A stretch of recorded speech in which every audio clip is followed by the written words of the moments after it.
Hey class, my name is Mr. Shumway and I want to welcome all of you to English 3010 Online. So for today's video, all I'm going to do is kind of show you kind of where we're going to find everything that you're going to need throughout the semester.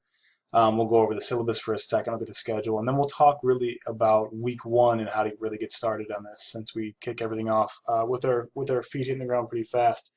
And so just to quickly give you a concept of what 3010 is, basically it's a class designed with the intent for you to investigate a disciplinary or a professional community of your choosing that you might actually want to join in the future, to figure out what it is that makes this group tick, how they communicate, and how you can become an active member in that community. And so basically each of our assignments this semester are designed with that in mind to help you figure out what it is that you would have to do to become a member of this community. And so each of our assignments will build towards that. And so what I want you to think about is that this class is really like one long project broken up over a series of little projects that are all going to help you figure out what it is that you can bring to this community. And that's kind of what our final project will be about. And so what I want you to try to think about is, as you approach week one, is what is a community that you're interested in? What is something that you would feel comfortable with investigating for the entirety of the semester, right? Because there's really not going to be any room for going back. The goal is that each assignment that you do will build on top of one another. So you don't want to be writing about something that you're not interested in. So think about what is something that you actually want to engage with. Okay. So my expectations for this then are that you will actually choose something that you think would be valuable to you, whether it's a work community or a disciplinary community that you want to join, and that you'll put in the time to actually investigate these things and work through the assignments. Now, it is an online class, so a lot of it is going to be driven by you, and so make sure this is something that you can stay motivated with and stay on top of, because it's really going to be your responsibility to monitor your attention and your progress through these things. All right, so let's take a look at some of the resources that we have. And so here's our Blackboard site. You'll see we have our announcements section here that I'll update periodically. These will always get pushed to you guys. But I want to come over here real quick for the syllabus. So when you click on here, it'll bring you to our download. And this is really what we're working with over here. So let me drag this over here. Here we go. And so this is going to be kind of our go-to document for the entire semester, obviously. So we've got our course description here and our prereqs and all this. There's a couple things that I think is important to draw your attention to today as we get started. So first of all, we have our learning outcomes here, the reading, write, research, and reflection.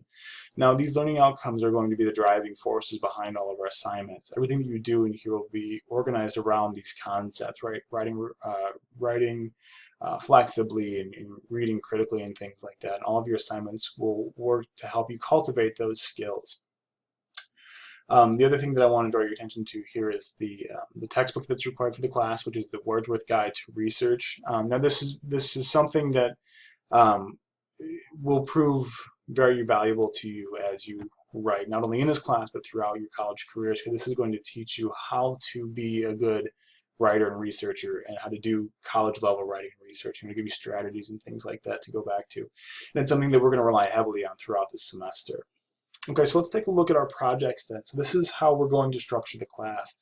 So we've got 4 main projects, one of which is kind of a 2-part project, and then we have a final kind of reflective letter that will be kind of the capstone project, and we'll talk about that in a second. So the first project that we're going to get to is a research guide, and we'll talk about that in more depth here in a second. But this is basically where you're going to be setting up the basic components of the community that you're going to be investigating. Genre analysis, we'll look at documents from that community. We'll take and we'll try to analyze what makes those things tick. Literature review, you'll be collecting a series of articles written by members of your community. And then in this multimodal presentation, you'll be presenting kind of your research ongoing. So you'll actually be making a presentation, sending it out to the class, and we can take a look at the things that you've found so far. And all of this is going to culminate in the final research proposal, which is where you're tying all these things together and tying all the assignments that you've done throughout the semester together in order to make some sort of action proposal that would solve a problem in the community or will fill a gap in the scholarship that you see. Basic requirements, everything must be submitted via Blackboard in this standard Times New Roman 12 point font. Everything must be a Word document. or else it won't show up properly on Blackboard and I won't be able to grade it. Also, in terms of grading, I don't accept late work, so if it is late, it should be counted as a 0. Really, no exceptions to that. Okay, so there are some other things that you'll be doing throughout the semester as well. We'll be doing peer feedback and peer review on your assignments. Now, around week 2, I'll organize the entire class into small groups, and these will be groups you work with throughout the semester. You'll read each other's papers and give each other online feedback. And then you'll also be posting blogs periodically throughout the semester, just thinking about some of the work we've been doing, or thinking about some of the concepts we've been engaging with. And this will all be through Blackboard as well. You'll see in each week, if there's a blog due, it'll say blog post due and things like that, and you'll respond to the prompt that I put up for you. Okay, and so this is how everything breaks down in terms of grade-wise. This is how all the points are spread out. Okay. Now, the other thing that we need to talk about is our quote-unquote email netiquette. Essentially, because this is an online class, we really need to pay attention to the way that we interact with each other. And so I have a few ground rules. Only use your Wayne State email account. I won't respond to any other email accounts. I will never discuss grades with any other email accounts, things like that. Be careful of who you're replying to. Make sure you're only replying to the people that you want to reply to. Don't send out non-course related material. Also, watch out for things like sarcasm. I've seen these things go wrong in the past. Just make sure that you're being clear about what you're communicating. And this is a big one for me.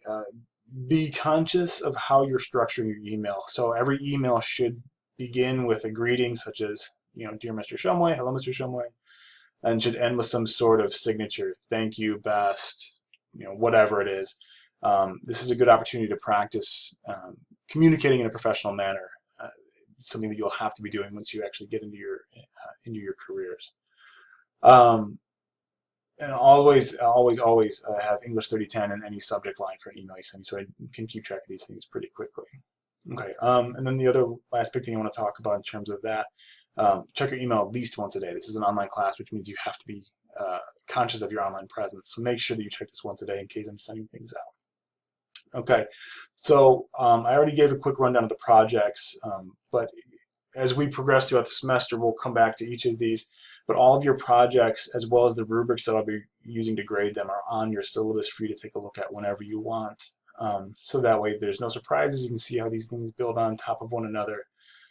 You can see where we're going and what I'll be expecting in terms of my grades, in terms of the grades you guys are earning and things like that.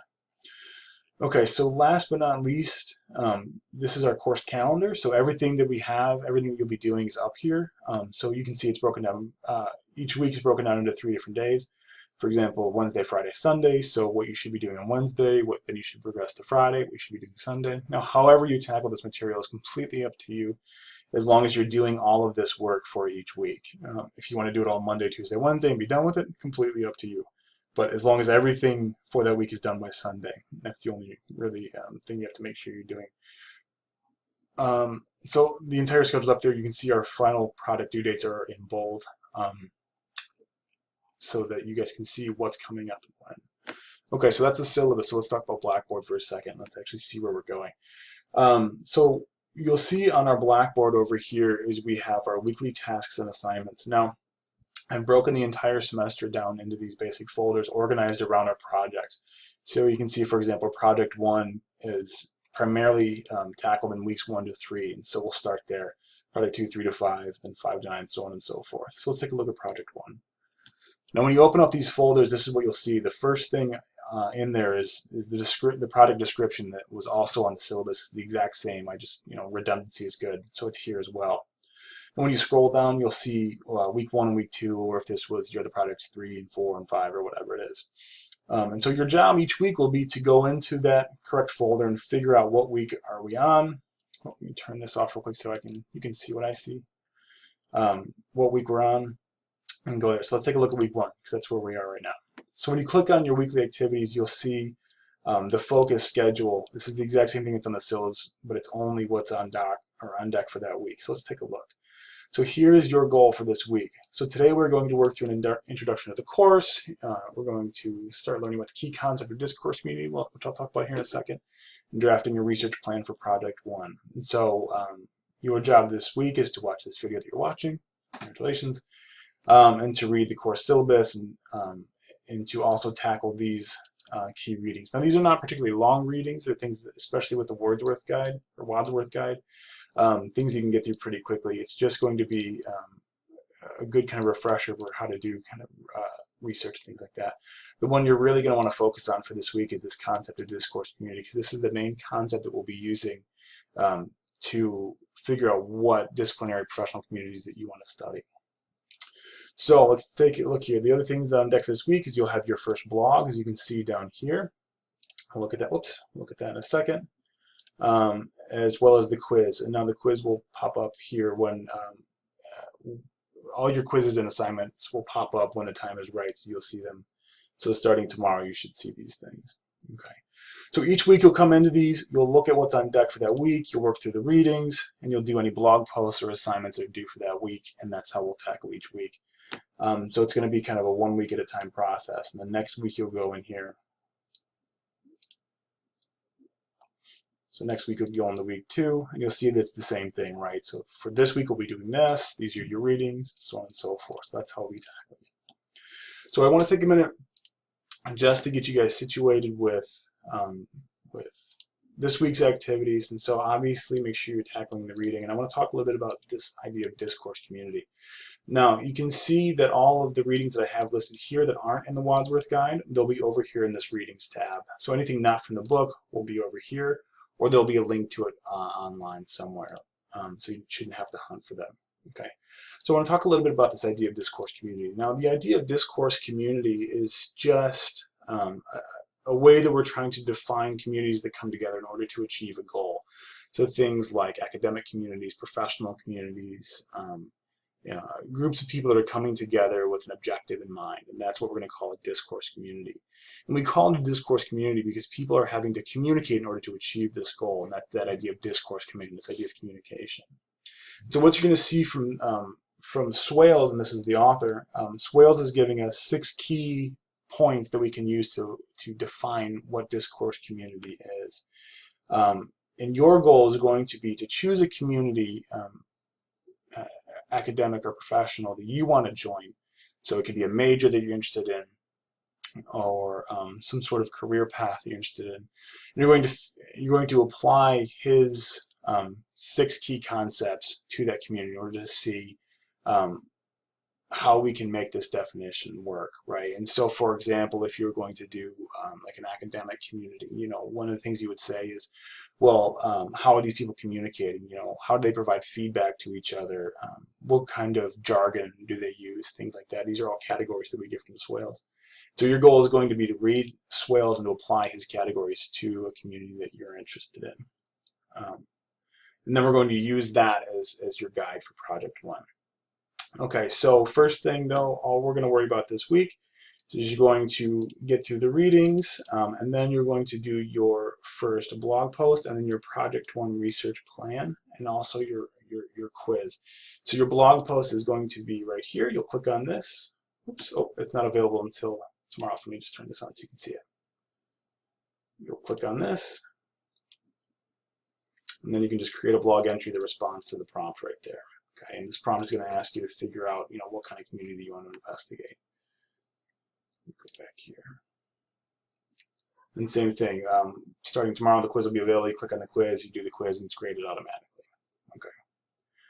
All right, guys. So that's it for week 1. Sorry, this video went a little longer than I would have liked. It'll be shorter for the most part from now on. So what I want you guys to do is to check out this video, work through the readings, and start thinking about the blog prompt, and let me know if you have questions, and I'll be in contact. Welcome, guys. Thanks for enrolling in the class.